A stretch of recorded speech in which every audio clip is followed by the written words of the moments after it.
All right, hey, what's up, everybody? Landan with LMR.com. Got another good chat session video for you. We're going to be talking about rear end gear ratios and more specifically 373 versus 410. And the reason why we're talking about those particular gear ratios is because that's a pretty popular search term, and that's two of the more popular gear ratios that we sell here at LMR.com. All right, so in simple terms, the rear end gears are moving the power from the driveline to the rear wheels. And what makes up a rear end gears is a ring gear that attaches to the carrier or the differential, and a pinion gear that connects to the drive shaft. Both the pinion gear and the ring gear mesh, and as the driveline rotates, that is what moves the power to the rear wheels. The gear ratio is derived from a simple mathematical equation. You're going to take the number of teeth on the ring gear and you're going to divide that by the number of teeth on the pinion gear, and that is what gives you your rear end gear ratio. So you'll see in here a little bit different terminology. You'll see shorter gears, which are also referred to as lower gears. Those are a numerically higher number,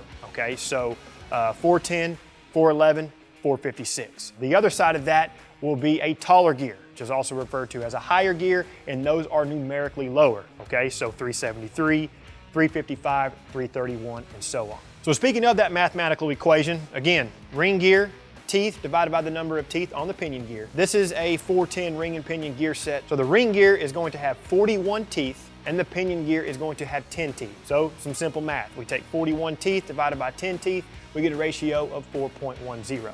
Now over here on the 373 ring and pinion gear set, the ring gear is still gonna have 41 teeth and the pinion gear is going to have 11 teeth. So 41 divided by 11, you get 3.73. Now what I think is cool is if you go take a look at a 411 ring and pinion gear set. You would think that 411 being as close as it is to 410, that the ring and the pinion gear teeth would be very close. However, it's kind of the opposite. The ring gear on a 411 ring and pinion gear set has 37 teeth, with the pinion gear still having 11 teeth.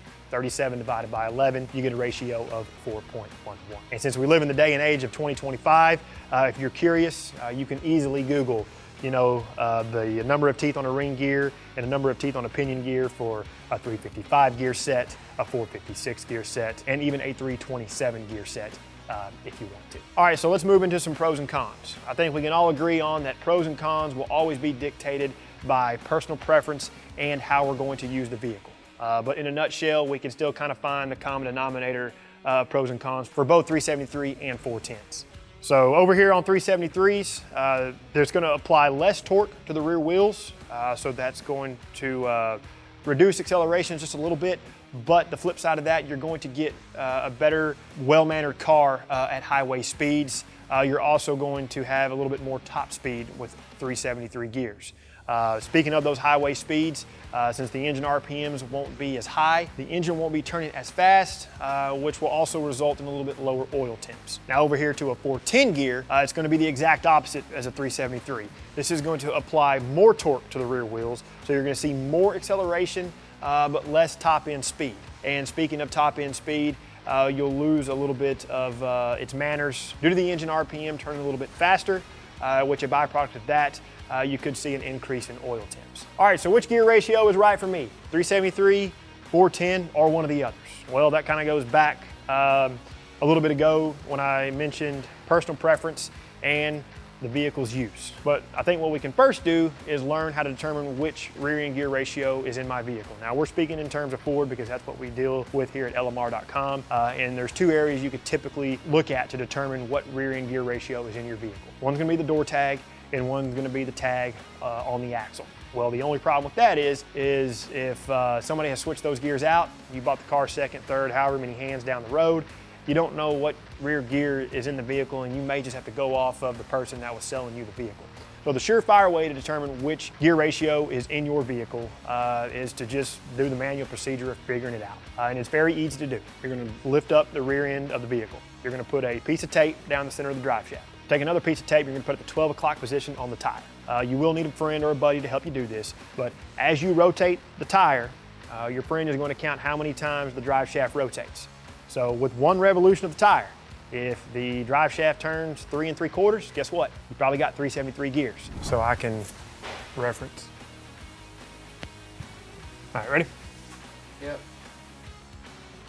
1, 2, 3, or 3 3/4, yeah. If it turns just past 4, you may have 410s, you may have 411s. Just because those are so numerically close, kind of tough to determine which ones you have by doing the manual check procedure, be it 410s or 411s. One little small note when checking this would be the type of differential. If the vehicle has a limited slip differential, you may have to rotate both tires at the same time. If it has an open differential, you can just pick whichever side and rotate the tire. I usually default to the driver's side, but that's just how I've operated over all the years. So once you determine which rear end gear ratio is in your vehicle, now you're at the drawing boards of either upgrading or switching the gears out, because let's say the car used to be a drag car and you're kind of getting away from that and you want it to be more streetable. The factors you want to consider when selecting the rear end gear ratio, of course, the biggest one being how the vehicle is going to be used and personal preference. And kind of the supporting factors would be engine specifications, engine size. And when I say that, I'm more or less talking about the camshaft. Other supporting factors would be what type of transmission is in the vehicle, and then the overall diameter of the tire. All right, so now let's talk about some transmission scenarios. Kind of the ones that come to mind for me at the time of this video would be a 4R70W transmission out of an SN95 and New Edge car. That is a 4-speed automatic transmission with overdrive. It has 4 forward gears, and overdrive is only 30%. Well, what does that mean? With a 30% overdrive, if you go to a shorter gear, so 410, 411, so on, you're gonna have a ton of acceleration. That thing is gonna get out of the hole. It is going to feel really peppy. However, it's gonna fall on its face and you're gonna be turning a lot of RPM on the highway. A gear that I prefer for a 4R70W and kind of for a casual cruiser type car, I'm gonna lean more toward a 373. You could even honestly go down to a 355. That is still a good enough gear in a 4R70W. But again, speaking of personal preference, I've always enjoyed a 373 gear with a 4R70W. All right, so another scenario, let's just use a T56. I think that's a good benchmark transmission to talk about. It's a 6-speed manual transmission with double overdrive. It has 6 forward gears with 5th and 6th both being overdrive gears. And depending on the T56 that you have, be it an OEM T56 out of like a 0304 Cobra or an aftermarket T56 where you can select your first gear and your final drive gear. And of those selections, you can option a T56 with a 50% overdrive. So with that 50% overdrive, that's going to allow you to run a shorter gear. So a 410 or 411, and that's going to give you the best of both worlds, mainly because the T56 has such a wide gear range. 410 is going to give you great acceleration. It's going to move a lot of power through the drive line throughout the entire RPM range. And then when you get on the highway, you can use that 50% overdrive to have a very well-mannered car just going down the road. Okay, this is a 1990 GT. We call two-tone. This is a T5, 5-speed car. We'll be rolling in 5th gear going down the interstate, obviously. But the rear gear on this car is 373. So we'll be a little bit lower in the RPM than with a 410 gear.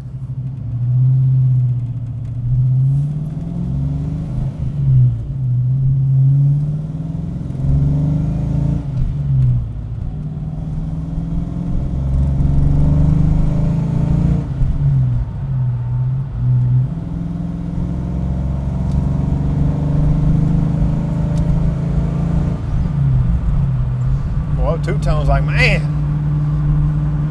I ain't been at interstate speeds in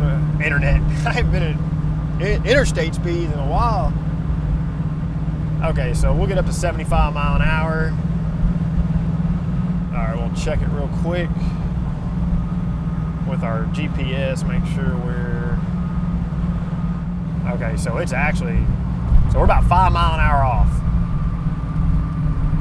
So probably a good time to mention speedometer gear. So whoever put the speedometer gear in here may have put one in here based off of a different tire diameter, because we're reading about 5 mile per hour low. Okay, so we're going 80, but we're actually going 75. We're turning about 2,400, 2,350 RPM.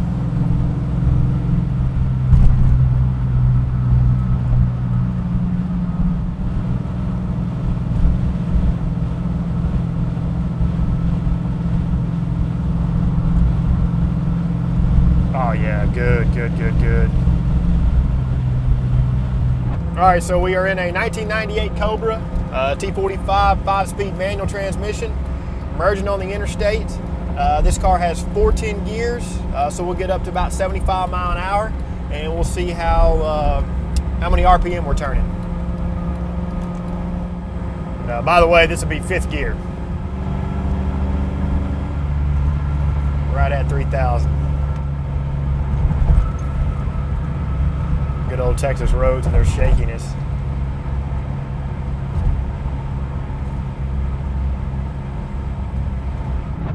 All right, so now we are in a 2014 5.0 Mustang, 6R80 car, and this has a 373 rear gear, going about 75 mile an hour, and we're turning just shy of 2,500 RPM. It's actually right at 2,500, just a shade underneath it.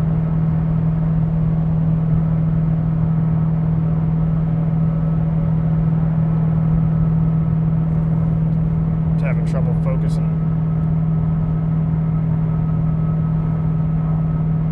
Because of the glare. All right, everybody, I think we're going to close this one out. Again, we just wanted to have some very targeted bullet points explaining rear end gears and talking specifically about 373 and 410s just because of how popular they are with the vehicles that we service. I think we all know that we can sit here all day and talk about this stuff in a more scientific manner.